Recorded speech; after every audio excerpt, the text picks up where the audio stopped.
மகளே, கார்த்திகை மாதம் இன்னைக்கு 3ஆம் தேதி. அதனால்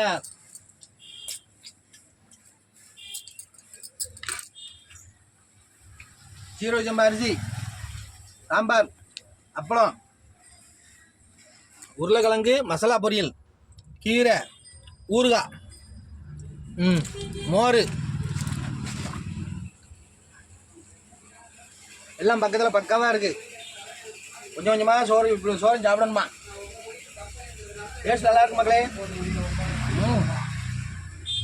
இது பாருங்க ஊறுகாய்.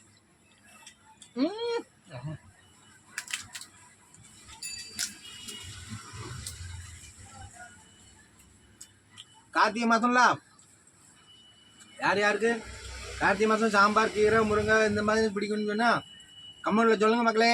லைக் பண்ணுங்கள் மக்களே. நன்றி, பாய்.